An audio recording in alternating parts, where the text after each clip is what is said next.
Hey, what is going on, everybody? So today I want to start getting into the NFL draft. First off, starting with receivers, and I'll be giving my top 5 wide receivers in this draft, or going from number 5 to number 1, and I will be showing highlights of these guys throughout this video as well. But just on this channel, if you guys are new here, I mostly put out lots of Packers content, but I plan to do a lot of draft coverage. So if you want to see that, mock drafts, other positional rankings like this video, feel free to subscribe down below to the channel. It's definitely exciting to be into, draft season. I think we have a couple months, 2.5 months until it starts. So starting off my number 5 wide receiver in this draft, we have a wide receiver from Ohio State, Chris Olave, who is 6'1", around 187 pounds. And I think when you watch this guy play, you can just see, how good of a route runner he is, how good he is after the catch.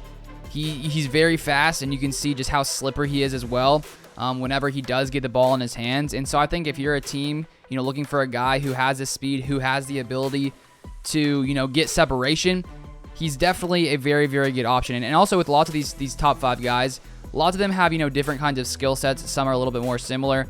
A few guys who are built a little bit bigger. He particularly, I guess a knock on him could be that he doesn't have the biggest size. As you can see, he is 6'1", but 187 pounds.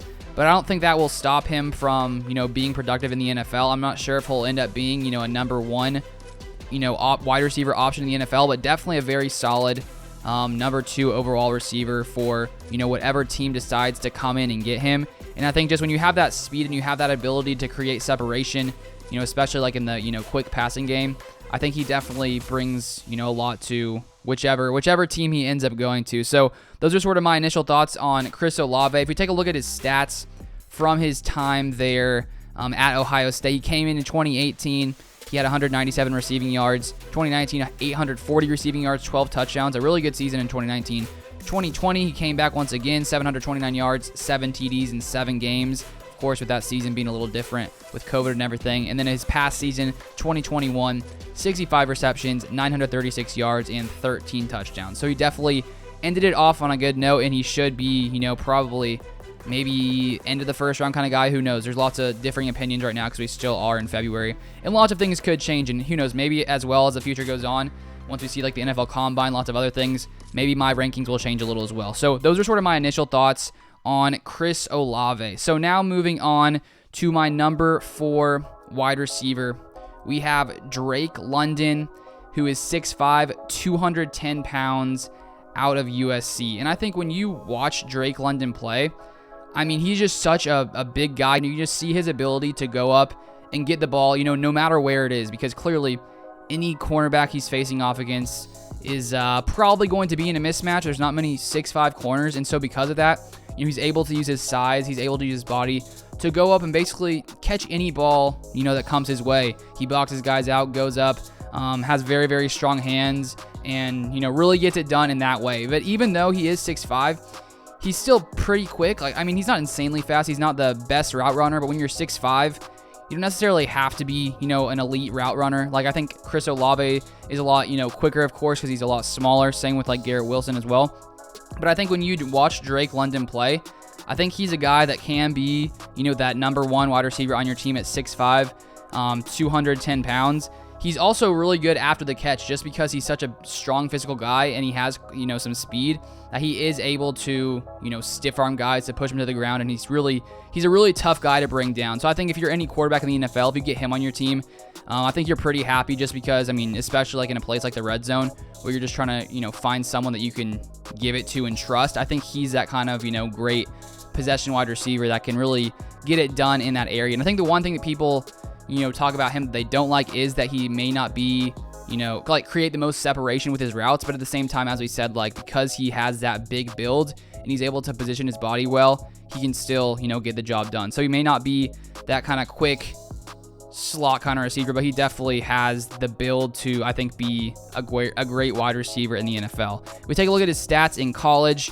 So in 2019 at USC, 567 receiving yards, 5 TDs. 2020, 502 receiving yards, 3 TDs. In 2021, almost doubled his past 2 years in the single season, 1,084 receiving yards with 7 touchdowns. So he's definitely a very, very good wide receiver. And because we are talking about, the top 5 wide receivers, it's honestly tough to go wrong with any of these guys. I think that they have lots of different skill sets, but definitely all, great wide receivers. So that is my number 4 guy. And now moving on to numero tres. We have wide receiver out of Alabama, Jamison Williams, 6'2", 189 pounds. Unfortunately for him, he did go down, of course, with that, ACL injury. And because of that, he has probably moved down the draft board a little bit. I know some people had said that he was their number 1 wide receiver before the injury, but now because of it, he isn't. So when it comes to that, of course, I don't think, in the long term it's going to be a big issue. I think I've seen from his injury that it's not supposed to be,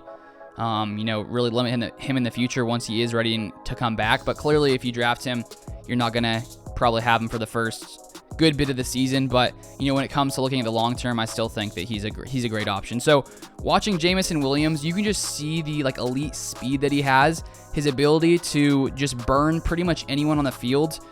He's such a viable deep threat when it comes to just stretching the field. And I think any team, to be able to add a guy like that to your roster who can just, completely open up the offense, because if you have to be watching for Jamison Williams in lots of these highlights, you can just see his breakaway speed, and anyone who maybe loses a step on him, you're probably going to get torched. Good luck, trying to catch up with Jamison Williams. And so looking at him, I think, maybe a guy like Garrett Wilson, I think is a better route runner, underneath. But when it comes to overall speed, vertical speed, I don't think there's anyone like him, in this draft class. And I think that any team that gets him, will definitely enjoy that speed, that breakaway speed that he does have. So I think he definitely can do lots of different things, but that's definitely his strong suit, is his ability to really just stretch the entire defense. And he's also, really good after the catch as well. If you take a look at some of his stats in college, in 2019, I'm in the wrong guy on my notes here. Let's find the right notes. All right, 2019 with Ohio State, he only had 9 receptions, 154 receiving yards, and 2 touchdowns. And then he moved, of course, to Alabama, moving away from Ohio State. And in 2021, he just went off 79 receptions, 1,572 receiving yards, and 15 receiving touchdowns. So he's definitely a beast, and it'll be interesting to see where he ends up going. So now moving on to my number 2 wide receiver in this draft class, we have Garrett Wilson out of Ohio State, 6 foot, 193 pounds. And honestly, watching this guy, it's there's just so many moments as you're watching him where you're just like, how in the world did he do that? He's so fast. He's so quick. He's such a good route runner. And good luck if anyone trying to match up against him, especially underneath, with just the quickness that he has. It's really going to be tough, I think, for many defenses to come in there and stop him. And so because of that as well, he's also a very physical guy. Even though he is, not a big guy like Drake London, he still has the ability to, push through contact and can definitely do that as well. But I think, of course, the biggest thing is just his yards after the catch ability. He's so good once he has the ball in his hands, just because of he's just so shifty. He can just juke out like everyone. Most guys are just left there, lay on the ground like, what just happened to me? How did he do that? How is that even humanly possible? And so he's just so good after the catch. And honestly, he's probably one of the most fun guys to watch out of all these guys, just because of how shifty he is and just how fast he is and all the moves that he has as he is running down the entire field. If we take a look at some of his stats here, so Ohio State 2019, 432 receiving yards, 5 TDs. 2020, 723 receiving yards, 6 TDs. 2021, 1,058 receiving yards, 12 touchdowns. So Ohio State was definitely blessed there with Garrett Wilson as well as Chris Olave, who are 2 of my top 5 wide receivers coming to this draft class. Now for my number 1 wide receiver in this draft, we have wide receiver out of Arkansas, Treylon Behrs, 6'3", 232 pounds. And this guy is just so fun to watch, just because of how big he is, how strong he is, how athletic he is. And then not only that, his physical attributes, you can clearly see, the second you start watching him play. But then when you take a look at just the speed that he has as well, it's honestly crazy that a guy that big can be as fast as he is.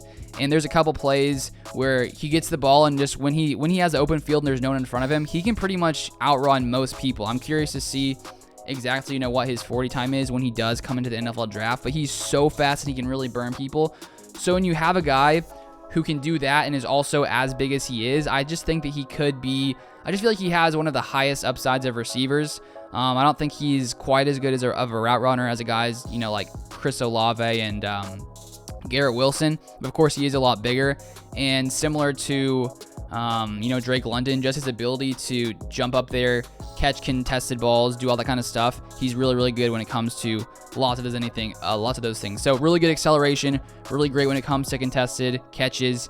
And even though he may not get quite as much separation as some of these other really good route runners like Garrett Wilson, I just think that to have a guy on your team, he could be that number one elite, kind of option. And I'm interested to see sort of how he develops and how he grows as a route runner as well. And so he is my number one wide receiver in this draft class. And honestly, I was going back between him and Garrett Wilson just because Garrett Wilson, I think, especially in today's day and age, with all the quick passes, all that kind of stuff, I think he's so good in that area, and he's definitely going to get targeted a lot. And then Treylon Behrs, so just his physical size and his athletic ability just naturally, it's hard not to want a guy like that, on your team. So it was definitely sort of a toss-up for those guys, at least for me. But I would be curious. Drop in the comments down below who your top 5 are, because I think everyone right now has so many differing opinions. I've seen, everyone has like a different number one wide receiver. So whoever your number one wide receiver is, drop it in the comments below and why that may be. And if you guys do want to stay up to date with more draft content like this, feel free to subscribe down below. I'll probably do some other positions as well, like this one. And I'll probably start doing NFL mock drafts as well on this channel. So subscribe if you guys want to see all of that. Turn on the post notifications as well. If you want to follow me on Instagram, LukeBeller3, Twitter, Luke_Beller. But thank you guys so much for watching. I do appreciate it, and I'll see you guys next time.